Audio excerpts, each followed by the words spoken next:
Good afternoon, everybody. It's Wednesday, October 13th, 2021.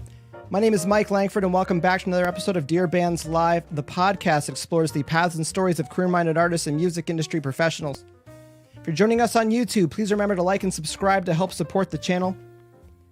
My guest today, their music can be found under the band name TIDALWAVE, a journey starting in 2008 in the UK, moving to America, and then finding a home in Germany in 2014. Establishing the band with rock fans and continuing to grow, TIDALWAVE has capitalized on opportunities touring Germany, supporting top international acts including Skillet, Tremonti, Hoobastank, and 3 Days Grace. I think this quote sums it up. Rock and roll is easy. It only requires your total commitment. Please welcome our guest today, Dean Schweitzer. Hey Mike, Dean. how's it going? Mike? Good, you? Very good, thank you. It's good to see you. It's been a while. It's been a while indeed. It's been a couple of years. Well, it looks like you're keeping well. Yeah, all good here. Winter's coming, so it's getting a little bit chilly. The days are getting a little bit shorter, which is, always gets a little bit sad, but at the same time, I've always noticed that finally it's like, okay, less chances to be outside, more chances to be productive. So it's kind of like this kind of, double-edged sword a little bit. So The silver lining of colder weather. You're inside, Exactly. you can focus on some music or just focus on being indoors. I guess you guys in Canada experience it most of the time, right? It's Well, it's funny here because like in Toronto, because we didn't have a bad winter last year. Like it was cold for a bit, but just like everyone's been inside for the most part. So the colder weather, you just kind of tough through it because you still want to get together and do stuff outside. But exactly. I hear you. So just for the listeners, you're in Germany. I'm in Germany, in Berlin, yeah. And what's going on there right now? Not much, to be honest. I think seems like the COVID thing is a little bit behind us now. It's like everything is more or less back to normal. The only thing that's not happening actually are shows. There's just no shows. That's the only thing that's still missing to kind of resume some kind of normal life. Well, just like tours aren't coming through. They're not doing festivals yet, or just not bothering to book it yet. Yeah, I think there's a few kind of like smaller kind of concerts that are going to be happening at the end of this year. I don't know if it's, again, one of those things. I know at the beginning they were still doing these kind of, you go to a show in a small club, but you'd had to sit at a table. And so I wasn't interested in either performing or in going to any of those shows. I mean, like, if you play rock, it just doesn't make any kind of sense to me. It's very tame. People sitting at tables. It doesn't work. Like, I mean, the whole thing of rock shows, and especially like with TIDALWAVE, for me, it's all about, getting people to jump, to move, to scream, and all that kind of stuff. I'm like, I just cannot do this, It's tough because I've seen that table set up, and I understand it's a band-aid for what we've had to deal with the last year and a half.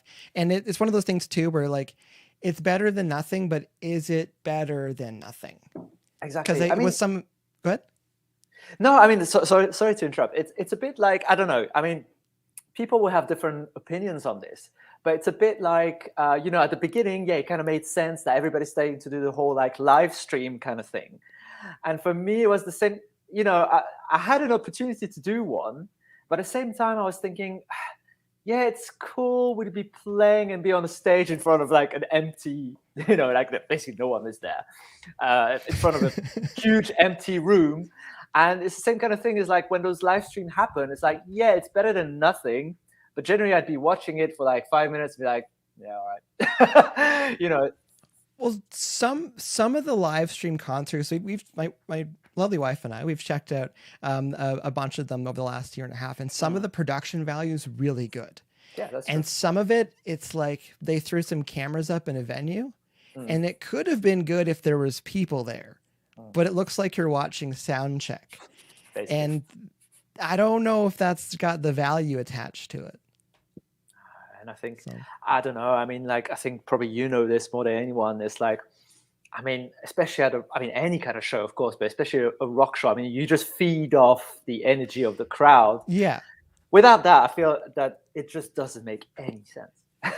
Well, yeah, and that's like Danko Jones, like he did a live stream and it was awesome, but I don't whether he did this or like intentionally not. He kind of played it like he knew he was playing to an empty room, but was still trying to like psych himself up on. So that was kind of fun. But I'm trying to think of the band name's on the tip of my tongue right now. Carnival. They did one and they rented it at the theater but they did it like a film where like they had lots of like there was lots of edits and stuff to make it like bring together. So that there's production value things people can do or bands can do, but I know what you mean with the with the fans and the audience and like you warts and all, that live show is an experience. Yeah. And I don't think a lot of musicians want to see the film from it. They want it to just be live. Yeah, exactly. I feel like it's a little bit like, I mean, the whole thing about playing in front of people in the audience, like the whole tension that builds up, which kind of like pushes you to perform better as well. Like that's completely gone. It's like, for me, I wouldn't be able to take it seriously. Like, it would still feel like some kind of rehearsal. I'm like, yeah, it doesn't really matter if I mess up that note or I don't sing it so well, whatever. Like, yeah, that kind of motivation to push further and harder just isn't there. So I think it's like, for me, I agree a little bit what you're saying. It's like, yeah, it's better than nothing, but is it really? Is it better than nothing? No, I'd rather take nothing. And just with what you're saying too, just like it's apples and oranges between the two things, and some artists have been able to figure out how to like, it's one of the things. I don't think live streaming is going to go away. I think some artists are can be able to maintain that as part of their touring, and like the technology too has come a long way the last year and a half because it had to. But I think and I agree with you on the musician side, the idea of looking out and there isn't anybody, because as a drummer, I get a lot of enjoyment looking at all the antics that go on in a crowd. It's almost like a Where's Waldo picture sometimes. You look out and you just see all these little scenes that are playing out before you. But speaking of, it's a bit of a segue. The last year and a half, what's TIDALWAVE been up to last year and a half? Oh God, the main question is, where did the last year and a half go? Well, yeah, we're still 2020 for a lot of people. Yeah, I think that's the craziest thing. Like when you look back, it's like, wow, that's such a huge amount of time. But at the same time, it seems like it went nowhere because everything was just, I guess, because when every day is just the same, it just becomes this one big blur of nothing. It's so strange. God, I don't really know. I think like last year, I think when the whole, halfway through 2020 or at the beginning of 2020 when the whole COVID thing started, I guess. I think at the beginning, I was still being super quite active. And I think I kind of saw it as a chance. I was like, oh, right, there's not going to be anything going on for quite a while. So I kind of really forced myself to actually do more than I would normally do, or at least try to match that, which in some ways I was like, okay, yeah, I need to release a lot of music. I need to start recording and all that kind of stuff. So actually in 2020, I still managed to record quite a lot of songs and release quite a few songs and all that kind of stuff. And that was cool. But I think after that, like at least this year for me personally, it was kind of like, in some ways, the fact that nothing happened was a bit of a relief. Because I think for the last few years, because the whole TIDALWAVE thing is very much me pushing the whole thing in all sorts of directions, right? And probably I think there's a lot of musicians that do that. I personally reach the point of completely burning myself out. So I think in some ways it was kind of good because I was like, oh, okay, maybe you don't have to put yourself under so much pressure. You can just take a breather a little bit. And I think that was really good. I still managed to get together with the guys, the other guys in the band, and actually we shot some videos for the new singles that are going to come out starting next month. Actually, the first one. It's going to be the first one in a while. The first proper new single is coming out next month. But yeah, and I've been really trying to do this thing of, okay, trying to be a few releases ahead. I'll be like, okay, I've recorded the songs, we filmed the videos, and while I'm releasing all this stuff, I'm going back to recording new songs that I've written before. And because that's something that I really wanted to do for a while, instead of just constantly playing catch up. Like, oh, this song's been released. Oh, now I really have to do this. I really wanted to try to do this thing of, having a few songs ready to go, the videos ready to go. I kind of know my way around promoting this stuff now. So I've got a plan. And while I do all this stuff, I can, do the recording that I'm supposed to do. So that's very much the way that I'd like to keep working, moving forward, basically. So you saw COVID a little bit as a break and a mental break once you saw how things were kind of playing out. Yeah. I think, I guess personally, because, like TIDALWAVE is very much me, basically that's what it is. You've just got to wear so many hats and try to do so many things at the same time. Even if you had all the time in the world as a single person, you could never achieve what you want to achieve in your head. It's like people don't understand what goes behind. We were talking about this a bit earlier. What goes behind being a musician and the amount of work that's involved is just incredible. People think, they write some songs and they release them, and they ask, it's like, oh, can you go to my Spotify to check my new single? And they think that's all musicians do, but it's like, I think like it's way beyond. Even if you had 24 hours in a day, you still not manage to do all the stuff that you've got to do. So for me, it was like, okay, maybe I can finally cut myself a little bit of slack and maybe just take care of some areas that I've been kind of like pushing to the side for the last few years, and just maybe taking care of myself a little bit more, which I just wasn't doing at all for the last few years, basically. So, yeah. I do want to expand on this. I do want to come back to this later because you made me think of something that I think is very important for not just musicians, but also we talked about before with like music fans and how they view the music industry, especially touring and stuff. So I do want to come back to that later.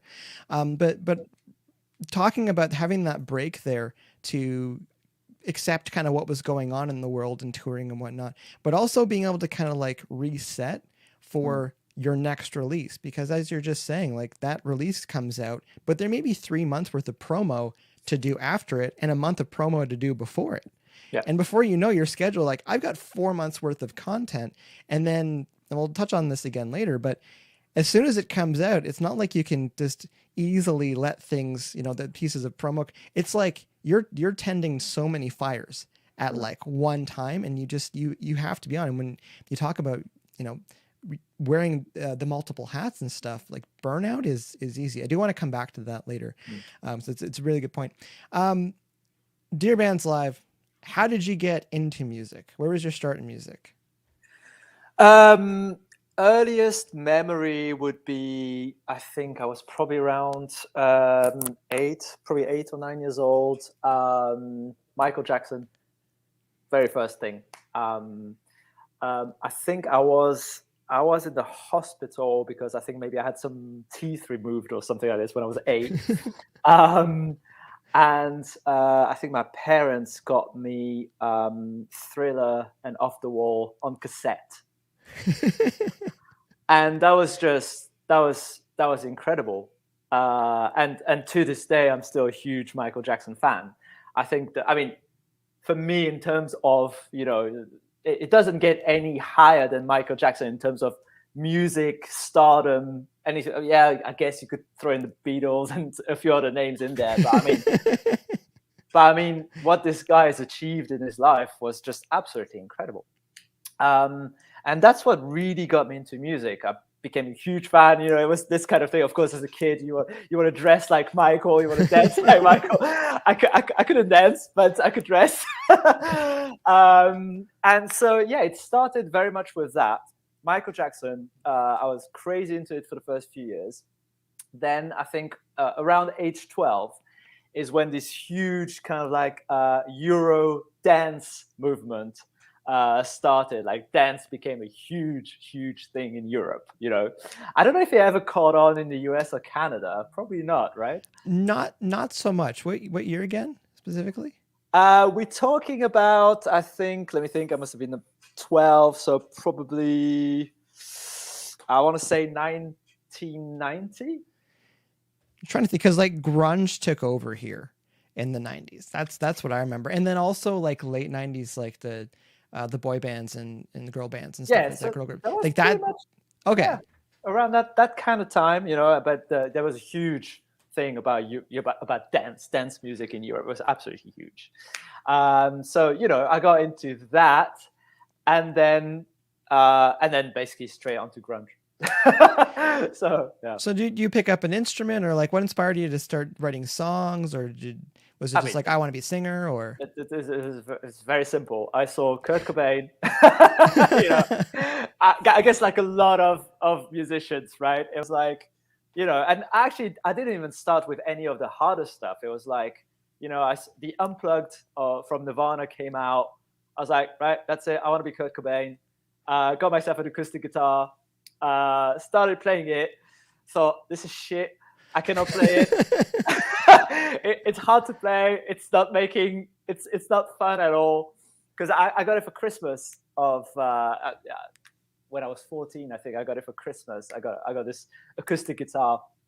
Kept it for about a week. I was like, I cannot do anything with this thing. It's hard to play, right? The acoustic, it's really hard to play. And I went back to my dad. I said, no, can we just go back to the store? Went back to the store, exchanged the acoustic for an electric guitar. Okay. Like this tiny, the shittiest, like 10-watt amp, which is just dirty as fuck.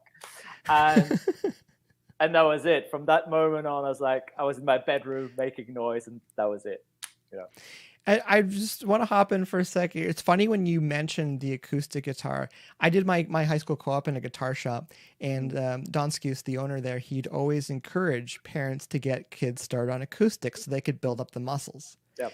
And that is the exact reason I quit playing guitar early on, because it was hard to push the strings down. So I started playing bass because it was easier. And also it hurts, right? It does. You're just like, this isn't fun at all. My fingers are on fire right now. Exactly. I'm just trying to do like an A chord. I was like, this is shit. So you got the electric guitar, and you got an amp. Did you have a distortion pedal, or did you just find a workaround for that? I think I found a way to work around it at the beginning, and that was until I met a friend who was also into guitar and Nirvana, all that kind of stuff, who introduced me to the Boss DS1. DS1, the orange box. The orange one that was supposed to be, once again, Kurt Cobain's pedal. Is like, well, if that's good enough for him, that's good enough for me. I could never make anything out of that pedal. I never made it sound good, personally. But it was making noise. That's all that mattered, really. Well, that Boss DS1, that orange distortion pedal, yeah, one of the greatest distortion tones ever for electric guitar. I'm sure it is. Changed my mind. The main problem, I think, it took me such a long time. I think it wasn't until I'm not even joking. This is how bad I am with. I absolutely despise gear. I just want things to work. That's really, it's so interesting because my guitarist, he's like, crazy about gear and all that kind of stuff. And I'm like, I don't care. I just want to plug in my guitar into maximum 2 pedals, like a tuner and distortion, straight into an amp. And I'm going to tell you one thing that is absolutely terrible. It's terrible. It wasn't until I was like 30 years old that I finally got like a proper tube amp. And I was like, oh, this is why I was sounding shit for all my life. I was like, I never understood. I was like, oh my God, this is amazing. I finally got a proper Marshall when I was 30 years old. And before that, I was like, it just always sounds like shit. So that's how bad I am with gear. I hear you, because I'm not a gear person myself. I just want to use what I need to get the job done. But then sometimes you discover something and you're like, this is way better.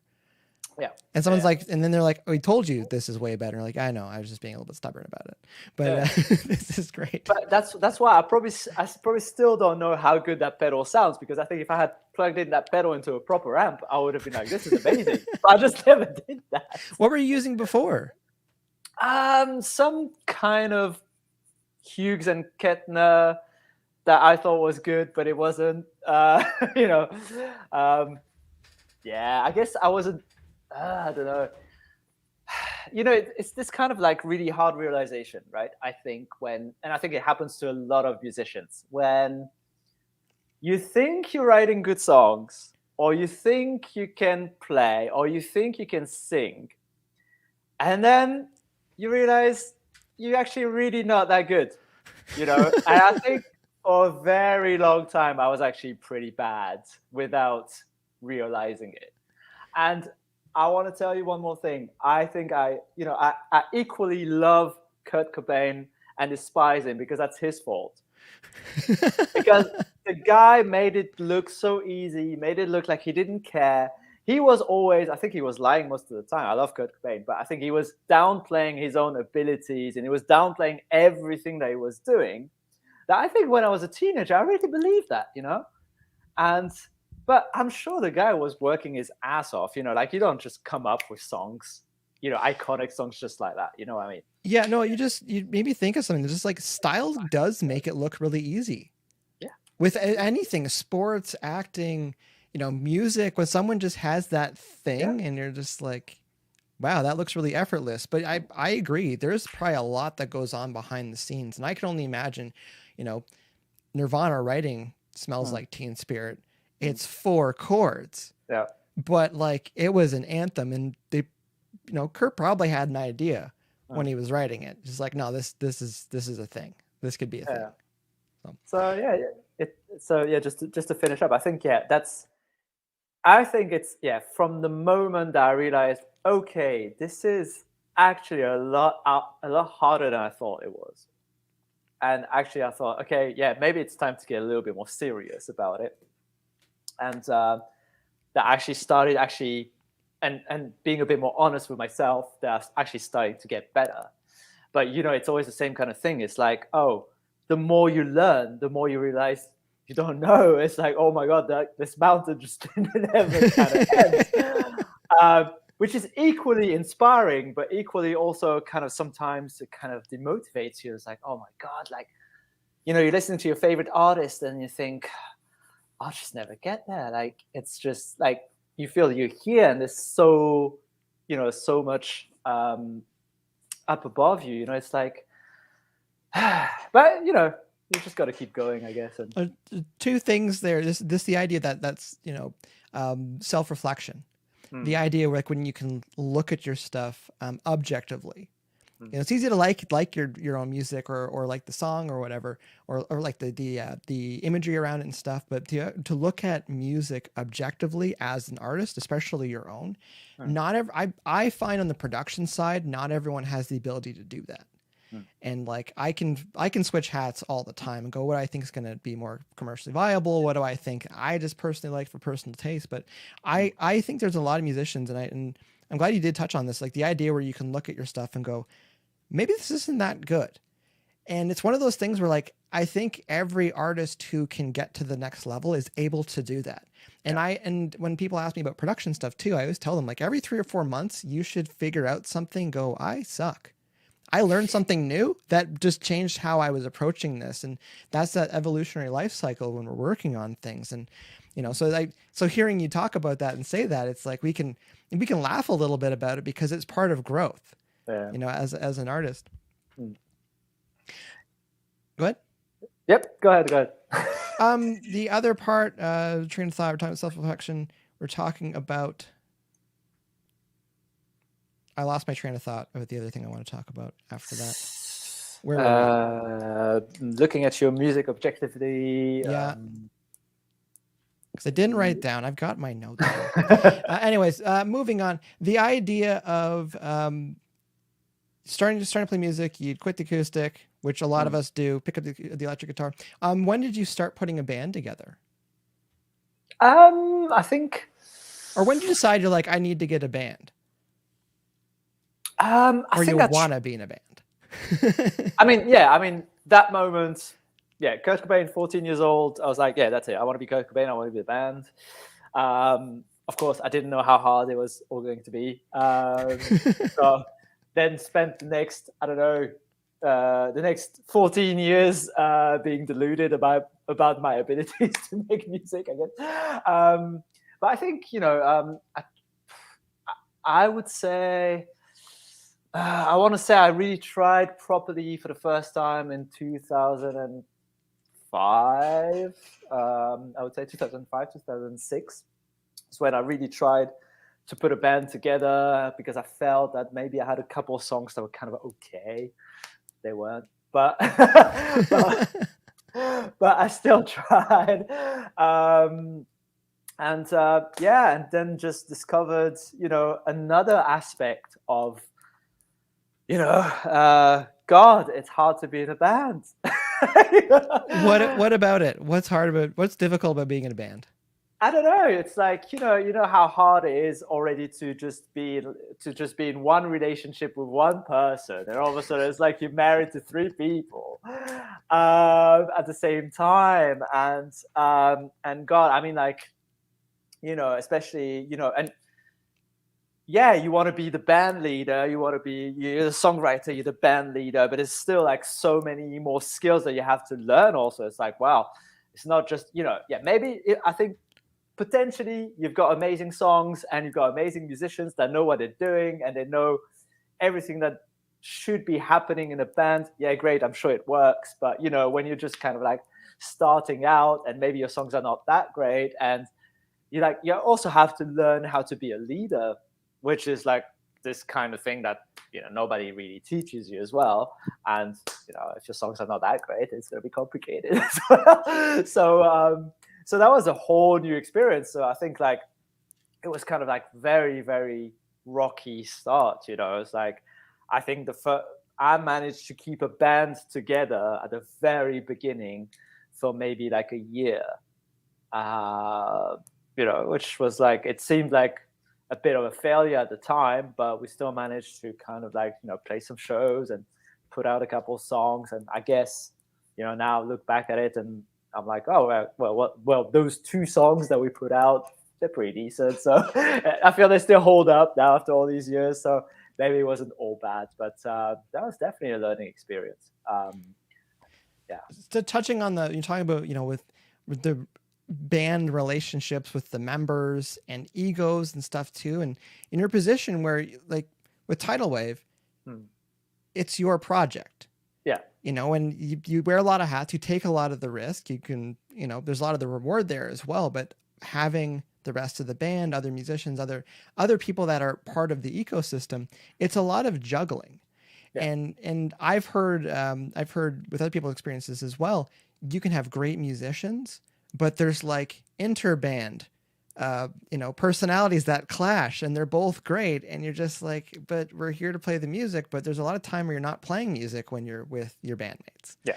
And it's tough to try to find that balance there and, keep the peace between everything. So it's one more thing on the pile when you're trying to release music and keep on top of that, but you're also trying to keep your band happy. I know. It's like, it's like you're trying. Yeah, exactly. I think it makes complete sense the way you just described it. Keep your band happy, keep the relationship going, and, making sure that everybody's needs are met, and basically just looking after people. Because I guess in some ways, I think especially in my case, I'm like, well, I know these guys are supporting me and supporting the music that I create.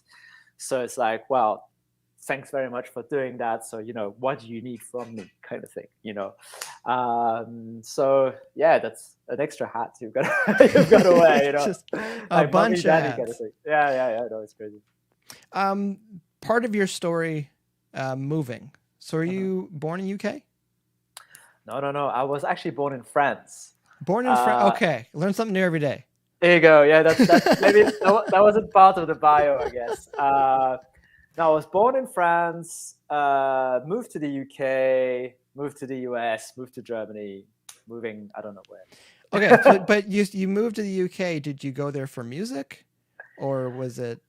I think for me at the time, it was very much first of all, to get away from France. Not that it's a bad place or anything, but I need to break away from there. I think I felt a little bit restricted with everything, and the music was a big part of it, for sure. I mean, I grew up with big, British and American influence at home, especially British, I guess. So yeah. So then you went to the US after that. Yeah. And what brought you there? once again, music. Once again, it was like I really thought.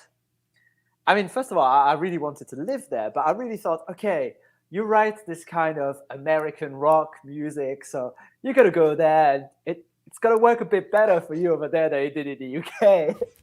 And it didn't. I was like, oh shit, you really need to write better songs. It's not about where you live, Well, the thing is, you talk about it's not about where you live. Like one of the pieces of, I think I mentioned it last stream as well, but one of the worst pieces of band advice I think some people give out is like, get big in your hometown first. Yeah. And I'm like, I don't think that's the right idea, because if your hometown really doesn't like your music, but you are great. Yeah. And with online these days, especially with Spotify, where you can see the analytics of like where people are listening to your music around the world. I'm not saying move to Brazil necessarily, but the idea, if you see there's people in the US or people over, people in France or Germany, they're trying to latch onto it, start doubling down a little bit with some of your marketing, of course, yeah. and build that up. But well, I'm curious, where did you end up in the US? I ended up in North Carolina. Okay. In a place called Charlotte, North Carolina. It's quite interesting because I was so dead focused on living in New York and living the dream in New York. But it was just like, it was almost impossible for me to get a visa to go live in New York. It was very, very difficult for me to do that. And I found a way to get a visa for North Carolina, basically, to work there, basically. That was interesting. I have very fond memories of the place. I only spent 2 years there, but it was very cool in many ways. It sucked in other ways. I would say that probably not the best place to make music, depending on what kind of music you're trying to make, of course. I know like some stuff is quite big over there. But in terms of, either the local scene or even artists going to North Carolina, or at least Charlotte in particular, where I was, there wasn't that much happening. The local scene wasn't that happening as well.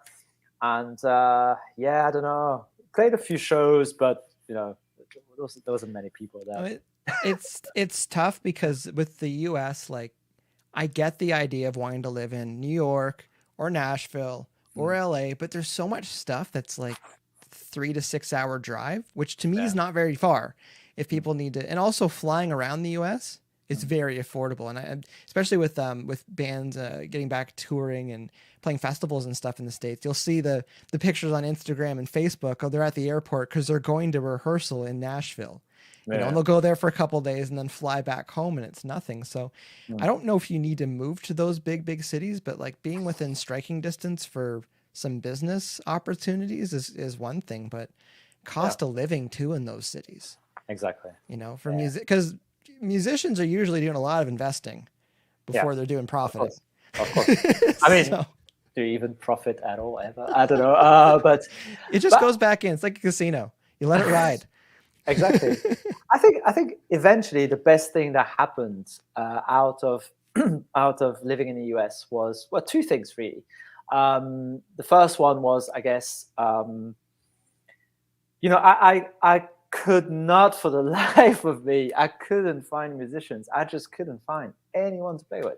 I found a drummer early on, and so basically at some point we just kind of gave up the idea of getting an extra guitarist or even a bassist. We just couldn't find anybody. And in some ways, it was very much a blessing in disguise at the time, because we just played as a two-piece for the 2 years that we were together. And that's when I finally realized, I was like, oh, I've got to write much more efficient songs.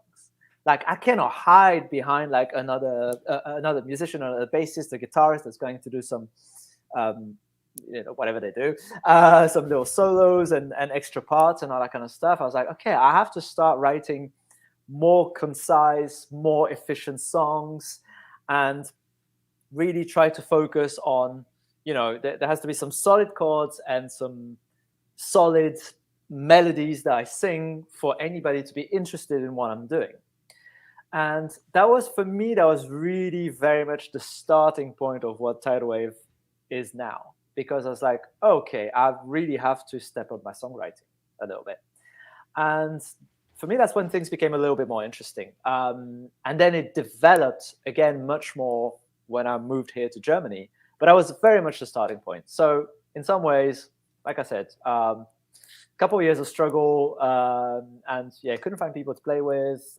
Shows weren't that great and all that kind of stuff. But actually, that was very much a blueprint of, you know, thinking, oh, okay, maybe I can get a little bit better at this. You know. You reminded me what I was thinking about earlier, that my train of thought left. The idea of having these kind of tipping point in these moments where like all of a sudden you realize like you need to change gears. Probably like 6 analogies in there at the same time. But I always think of it as like you're climbing a mountain and you kind of get 3/4 of the way up and you realize you're climbing the wrong mountain. Yeah. And then you see the mountain you need to climb and it's like 3 times as high. And you also have to climb down your mountain. Yeah. Go to the one you need to be on. So when you're talking about songwriting and talking about the band, talking about, you know, not being able to find other musicians, it's like, well, you could move to another city and maybe find more musicians there. But if you go to a city that's got tons of competition there, yeah, you might not get the best players because they're all already in bands and you got to start poaching band musicians to get people. So it's interesting when you have that moment, you're just like, I think I can do this, but I don't think this is the way to do this. Yeah. So leaving Charlotte, North Carolina, you headed to Germany after that, or did you wander for a little bit, or? No, yeah, straight to Germany. And what brought you there? I'd heard of basically, yeah. After North Carolina, I was very much hesitating actually between Canada, actually, and back to Europe, but I think you know, Berlin was something that I'd heard about the Berlin thing, which the Berlin thing meaning that, you know, life is pretty cheap here. I mean, it's a capital city, but compared to the rest of Germany, Germany is generally, you know, not super expensive, but expensive. You know, it's a big country. But Berlin, for whatever reason, it's this own little bubble where, you know, like rents are cheap.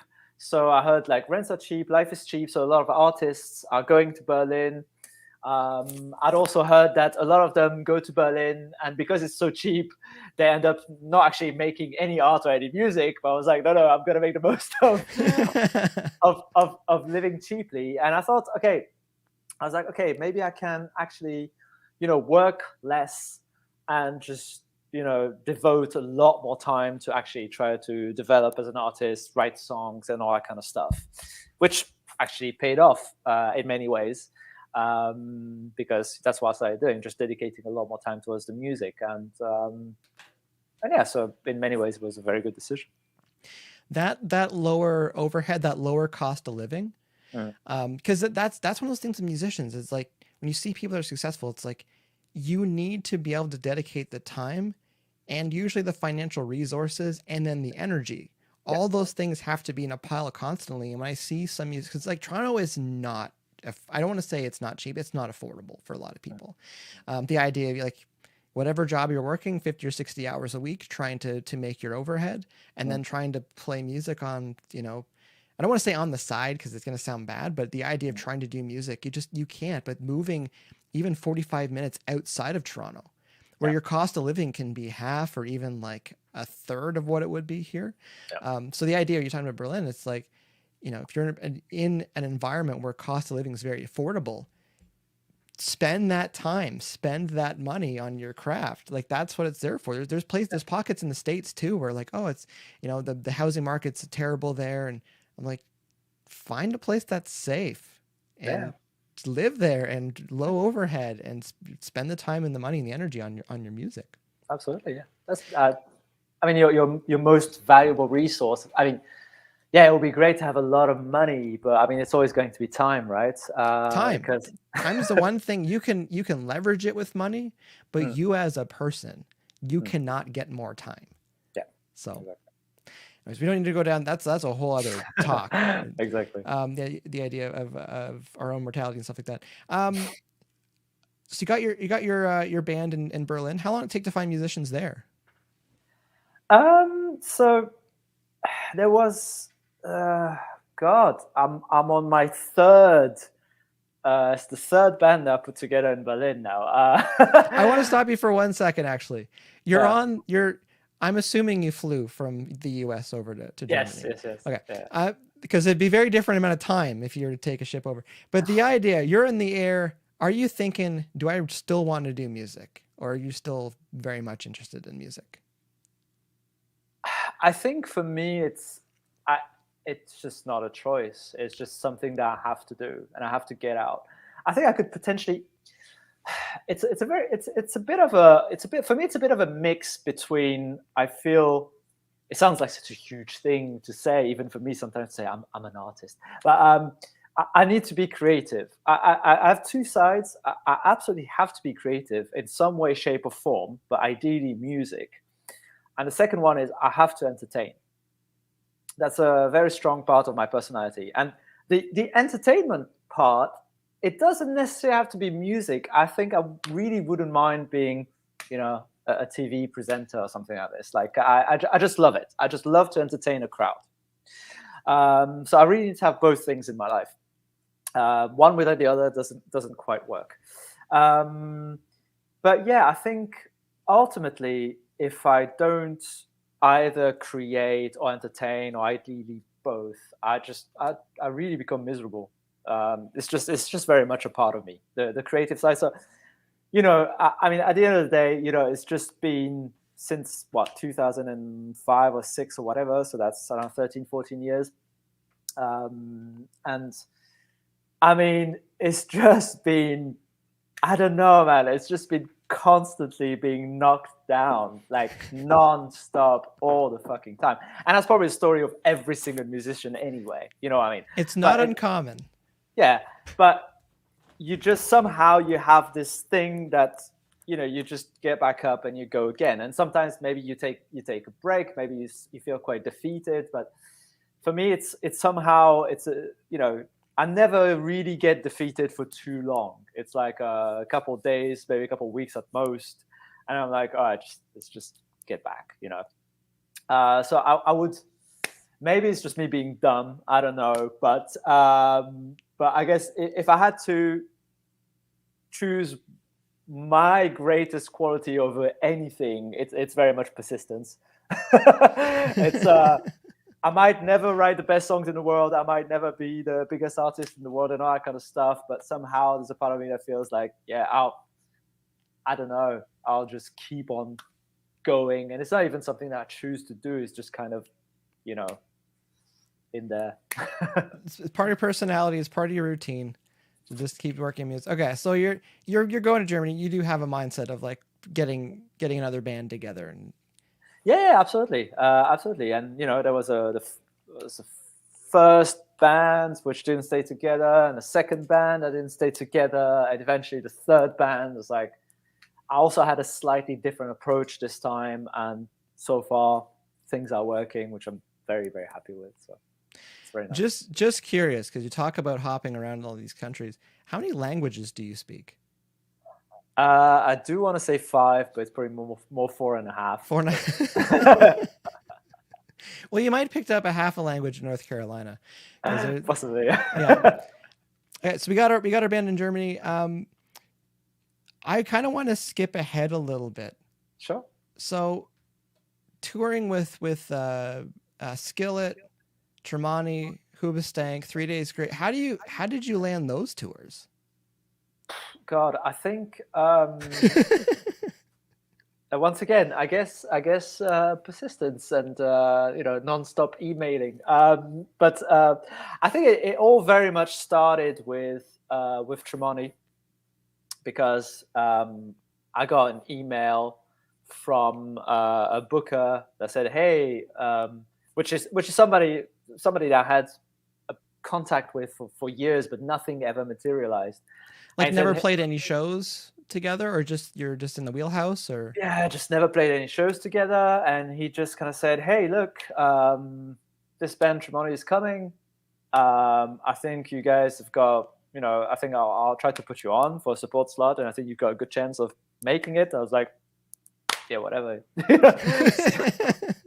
See what happens. And it happened. And basically, so we were kind of, I didn't even have a band at that point. I didn't have a band. So I was like, oh shit, I've got like a month to put together a band. Oh God. And I mean, that's pretty much the story of the last few years, which is always, oh shit, there's a tour in like 2 or 3 weeks. Oh, we haven't played. Oh, we're not prepared. It's like, okay, let's put a couple of rehearsals,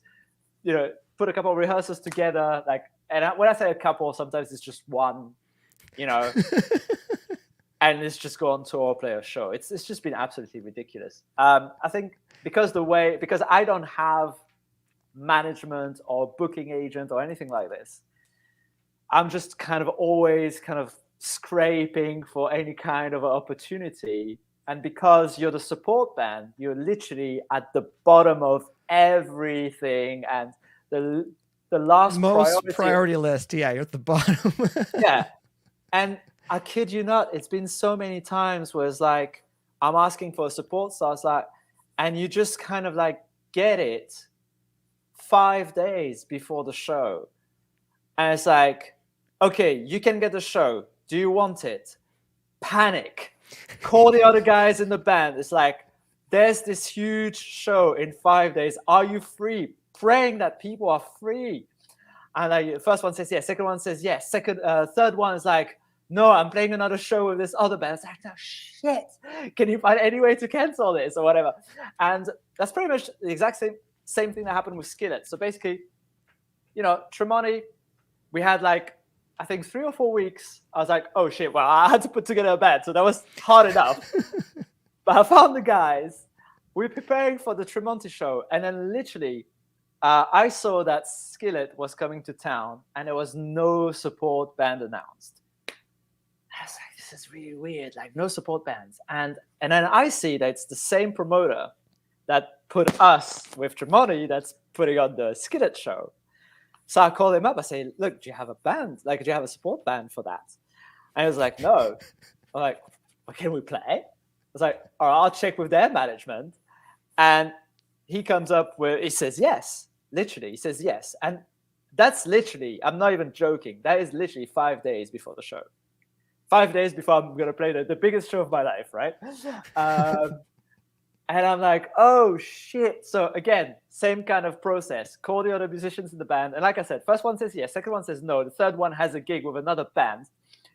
The show with Skillet is supposed to be at 8 o'clock. We're supposed to go on at 8 o'clock. And I think our sound check is maybe like at 5.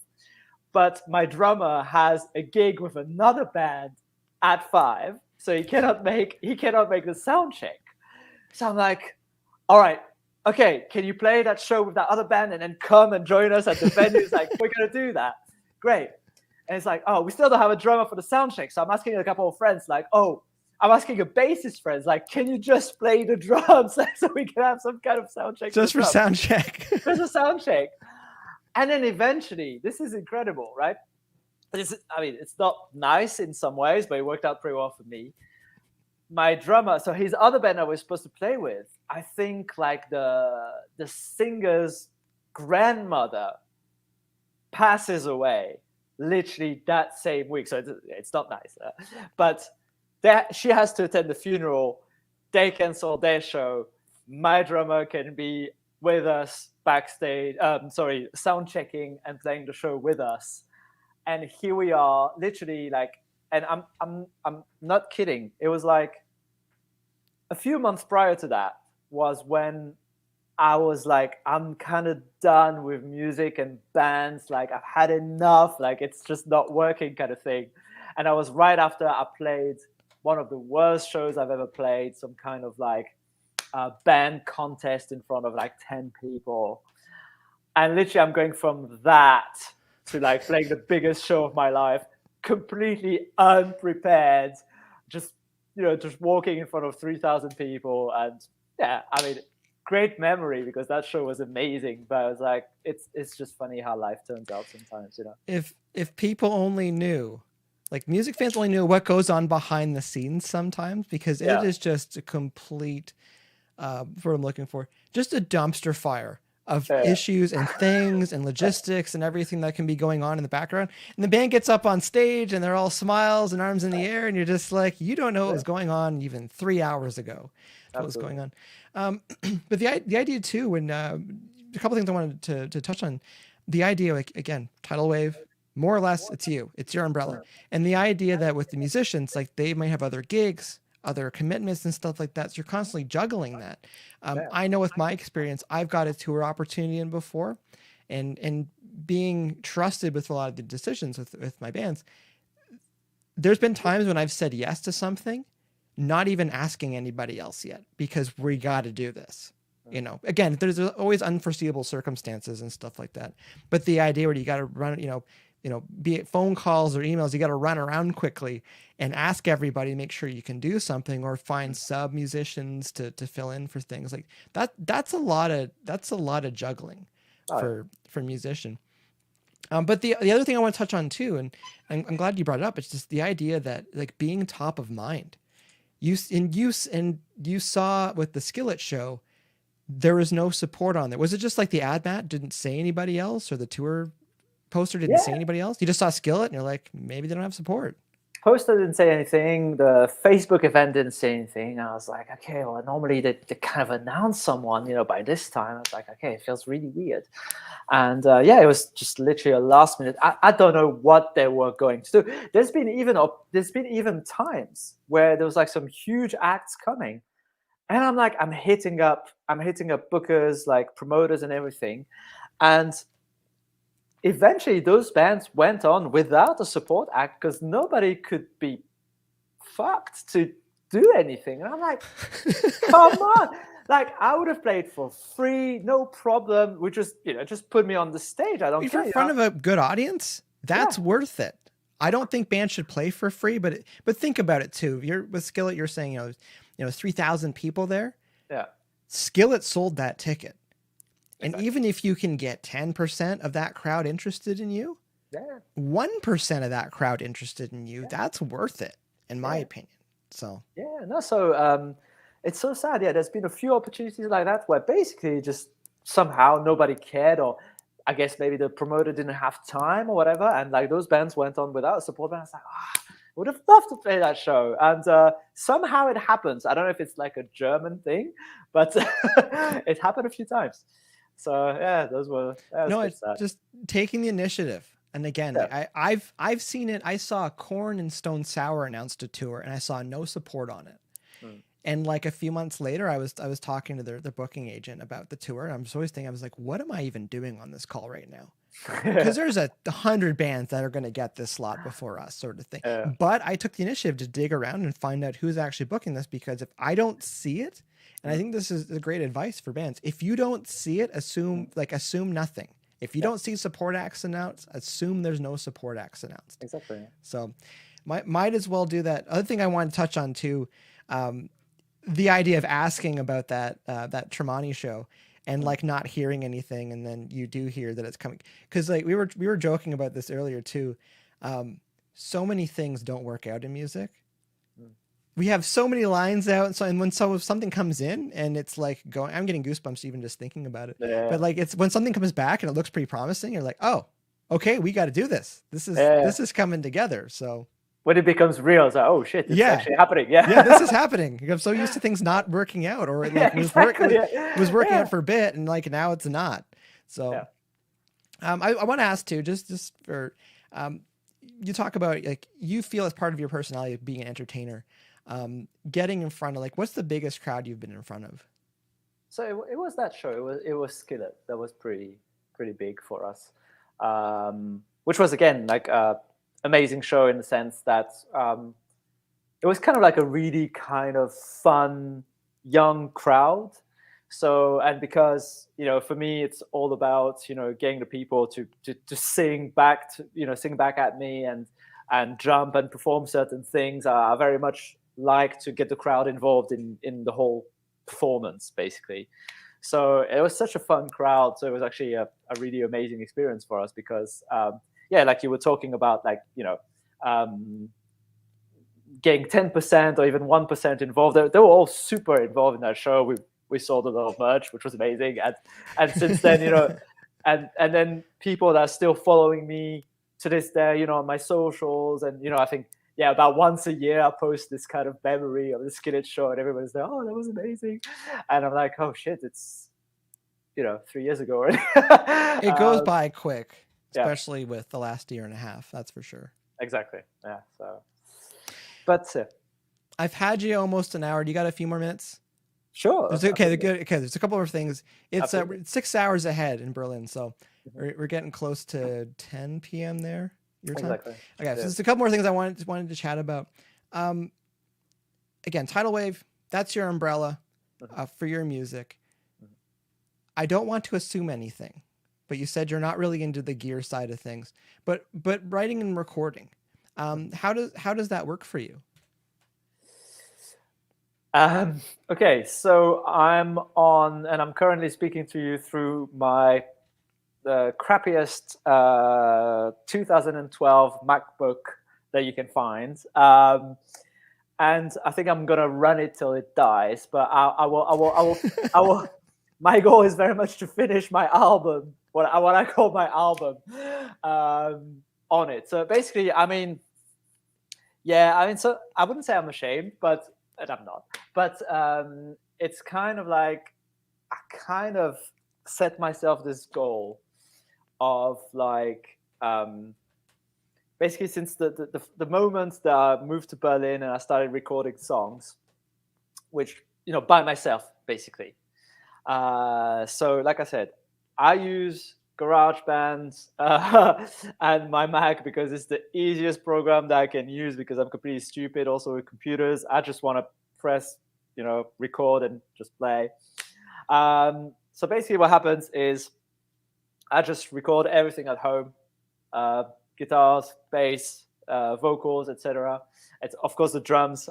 We track the drums somewhere else, but that's about it. And then I just do everything at home, and then I just literally send everything to the audio engineer, and just hopes that he makes magic with it. I trust him because I know that he's very good at what he does, and he's going to do good work with what I send him. But I'm going to work like this for another 3 or 4 songs, and then finish what in my head is my Berlin album, because I've been here for 7 years, and I feel like I've got 3 or 4 more songs that I want to finish, and that will encapsulate my time here, basically. I was like, it's a bit like a snapshot of those 7 years and the time that I've spent here and how I've developed as a musician and songwriter. And after that, I think I will review how I'm doing everything. Well, even this day and age with the music, like we're putting out singles a lot.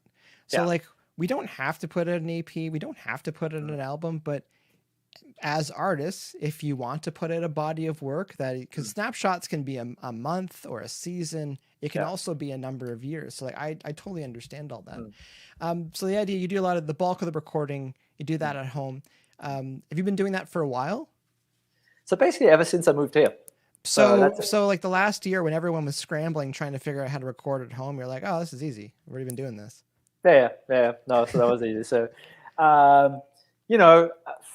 I'm sure things could sound better. I mean, I'm the mic that I record vocals on could be a lot better. The whole gear that I use could be a lot better. The production and everything, sure, if you listen to like a big artist and you compare their production to my production, it's like, well, of course, it's not the same kind of stuff, But one thing that I decided, so basically, as soon as I moved to Berlin, that was the second phase of my songwriting, basically, was like, okay, you really need, when I came to Berlin, I had one very specific goal. I was like, you need to write better choruses. That was really the goal. And that's really what I forced myself to do, and to kind of try to build the song around the chorus, have a strong chorus, and then, you know, everything else, and just really try to become a better songwriter. Because I kind of, you know, I'm DIY in the sense that, yeah, I would love to have amazing production, but at the same time, I personally will always pick a song that maybe doesn't sound as good, but the song is better written. For me personally, it goes a lot further. If it's a good song and maybe the song is not, it's like a great video on YouTube. Sometimes videos, like some music videos that actually don't look very good, but maybe the idea is great, and so that keeps you entertained, and so you watch it. And I feel with music it's the same. If it's a great song, yeah, maybe it doesn't have the best sound, the best production, but for me personally, it will go further than a song that, yeah, maybe it sounds great, but if it has no substance and you're not going to sing the chorus and it doesn't really take you anywhere, it's like, yeah, okay, but, you know, skip. So that's very much, I will finish the next few songs. Yeah, maybe my songs don't sound the best, but I'm trying to, you know, write these kind of 2-minute 20, that's the average time for my songs, 2-minute 20 catchy songs. And after that, maybe there's some interest, maybe there's a bit more budget to finally maybe work with a producer, or actually go into a better home studio or a proper studio. I have no idea, but it's kind of like the personal challenge that I've decided to put on myself, to just, you know, trying to work it out by myself. Sometimes I think it's stupid, but yeah. That's a big part of the story, though. Like when you have a project where a lot of it is you. Like a lot of it is in your head, trying to figure things out and juggle stuff. I do want to grab a quick question from the chat here. Don's asking, how many songs total on the album? So yeah, it will be from the very first song that I wrote in Berlin, which was 1992, my biggest single, till yeah, it will be around, I think, 11 or 12 songs. So the idea is to condense all the singles that I've released so far, and then add another 5 or 6 that are completely brand new to make it my body of work, basically. Asking about recording again, you mentioned you have a outside mixer or producer you work with as well. Yeah. Has it been several you've worked with, or have you kind of committed to one relationship, or? No, I've stuck to one. So so that was the second greatest thing that happened in North Carolina for me. I started working with this producer called Jamie King, who has a little bit of fame, because he produces this big prog metal band called Between the Buried and Me. I mean, you know, they're kind of famous in the whole prog metal world. So he's very much a metal producer, but, you know, it was kind of like, you know, I saw that he was around, and I was like, okay.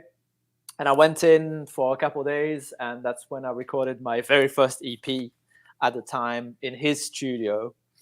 And after that, when I left the US, I kept in touch with him, and he said to me, well, look, you know, you can, even if you're not in the studio, you can just, if you record at home, you just send me the tracks and I'll just mix them and send them back to you. And I was like, all right, this is really quite convenient. You know, I don't have to go anywhere. I've been working like that ever since. And I just know that there's this kind of like, you know, this quality that is going to give me every single time. I know exactly what to expect from the mix. It's still not as ideal as being in a room with someone and explain, because trying to explain sounds by email, you know, it's like, can you make it sound a bit louder, a bit more like this? I mean, it's a nightmare. So that's also why I think like trying to keep the songs as simple as possible sometimes kind of works in your favor. You know, it's like, yeah, you've got to, yeah. Well, I'm just gonna say, like, we can send emails, but also like to hop on a video chat for a second, or to just send. Because I'm getting more voice messages from people, even on Facebook or whatever platform. So instead of someone actually just like typing it in and texting it, they'll just use the audio form. So I see a lot of it like it's like we're in the room, but we don't have to go anywhere. We can just send it. So I think it's great. I want to touch on that because I think there's some musicians that they're trying to work on their own recordings and they get caught up in trying to make it perfect on their own. But there's a very steep learning curve. I think recording's not that difficult, but there's a very steep learning curve to get to that level, that commercially viable level. And when you've got somebody else in your camp that can take what you have, give you some feedback if there's anything that they need a little bit more or less of on their end. But yeah, like having that long-term relationship, because I find too, the longer the relationship, the more honest people can be on both sides, and not have that fear of offending somebody. You know, you could get a vocal track and go, hey, can I get this, this, and this? Get a different take of this, or you know, if there's mixed stuff, and it's like you can see you're not trying to like massage egos, and because on the production side too, dare I say, sometimes people will just smile and nod to get paid and get through it. It's like when you have that relationship, you can be honest because you want the end result. You want to be the best that it can be. So I'd say don't downplay the production value in your songs on Spotify. That stuff sounds great, but it's just like having other people in there can help save time as well. And again, the end products is going to turn out better than when bands just try to keep everything in house. I understand that's coming from me, but it does help having outside ears. I want to, there's two more things I want to touch on here. I want to circle back. We're talking about, again, a lot of the theme today is you as an artist in the umbrella of TIDALWAVE, burnout. So we talked about this, all the spinning plates and putting out fires. And you brought up that last year was a little bit of a break in 2020 because when you saw things were shutting down and slowing down, you know, you could keep trying to run through all of the you know, basically the fire that was last year. But the idea with burnout, like, when did you feel like you started being suffering from a little bit of burnout, just trying to keep everything going? Oh God, when you probably when you cannot sleep at night, or you sweat at night, or you wake up in the morning, you know, eyes wide open and think, oh shit, I've got to do all this stuff today. And I think for me, it was at a time where I was really pushing myself and putting myself in all sorts of directions. And, you know, when kind of like everything is urgent at the same time, but these are all things that are very much, I guess, created in your head because, you know, you kind of, it's kind of a tricky one because you want to achieve the best you possibly can. And I think, you know, like you were talking a little bit about this, you know, this idea of, you know, everything has to be perfect, you know, and I think I was trying to do a bit too many things at the same time, in terms of maybe, you know, promotion, booking, when we're on tour, I'm the tour manager. I drive the fucking van. You know, it's like, and you take care of every single musician. You have to book the shows. You have to, you know, be in touch with those bookers. Like I said, things come at the very last minute. At the same time, you know, you still have a job on the side because you've got to eat, right? So you've got to keep that side from not completely crumbling. Or you're in a relationship with someone, like, and you're just juggling with literally everything at the same time. And it was just too much. It was just like something had to give, basically. No, and that's the only way to put it. Eventually something does give. Yeah. And there's so many things in a person's life because we're juggling these relationships and these commitments. And I believe in the quadrant thing: important, urgent, not important, not urgent. Yeah. And so many things, like, they're urgent for us in music or as creatives or in the arts, but people always question the importance of it because they're like, oh, well, can you just not go to rehearsal? Can you just not play that show? Can you just not take that tour? Meanwhile, everyone wants you to be super famous rock star and stuff like that. But it's like, there's so many things, so many little small pieces that constantly need to be worked on. And they only look at the big goals that get crossed and the big milestones that you have.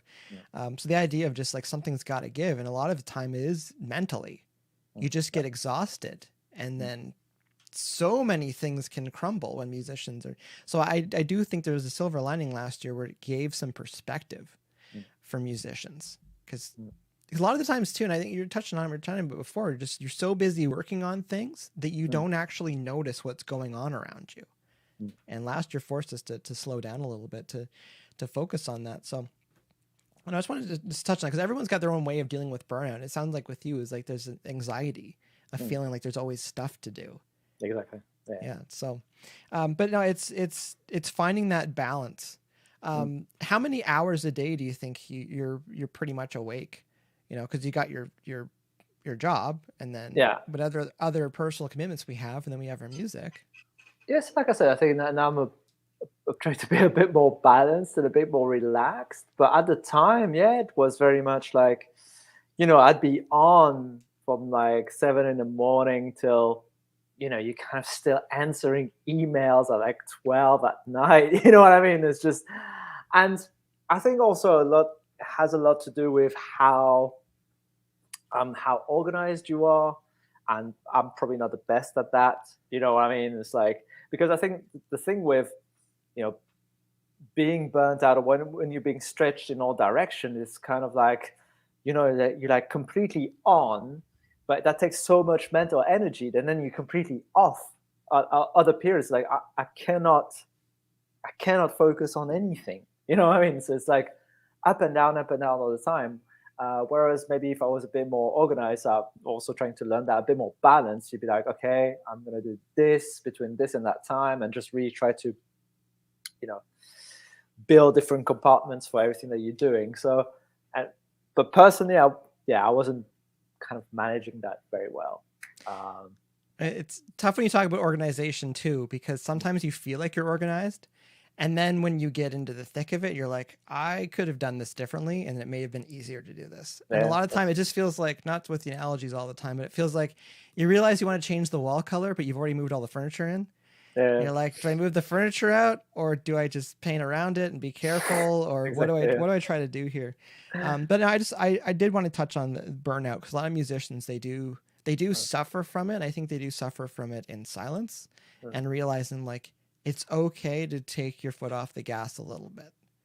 Because I'd say too, there's musicians that keep their foot on the gas the entire time, and it looks like they're going that far, but eventually they do burn out. Something gives.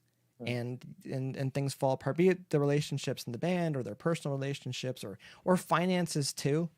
You see bands going hard, and you're just like, you got to keep a little bit of money in case you need it, because you can run out of money, and it's really hard to tour if you don't have any money at all. Yeah, absolutely. Because you still got to put gas in the tank. So I appreciate you chatting about that for a little bit, because I think it's important for musicians to know. Segueing, one more thing I wanted to talk about.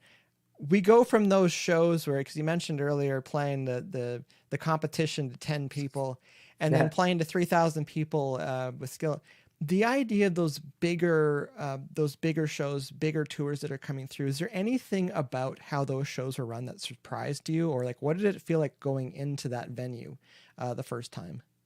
I don't know. I guess I personally loved how, first of all, I was kind of surprised that, they were taking the support band as like a serious band. It's like, okay. And also, I guess we're seasoned musicians, so we kind of know what we're doing. So it was just nice to see how everything just kind of works, compared to those like more DIY or small shows where it's just like everything is just a little bit all over the place, and which that's never going to put you in the best kind of frame of mind to actually perform well, because it's like everything is last minute or totally disorganized. It's like, then how are you supposed to be, on your thing when behind the scenes it's a bit of chaos going on? But I just loved, generally when we get the chance to play those shows, it's just amazing how everything is super organized. People are actually super friendly, which was, it's like, I'm just the support band. I don't really expect anyone to be particularly nice to me, you know what I mean? But it's like, all right, that's cool, Doing those shows when we get the chance to play them, of course, which is not always. But I mean, for me, it's always the kind. I don't know. It's difficult to say. I think maybe when things resume, and maybe I'll be happy to take on any show. I'm saying that, but probably I won't be.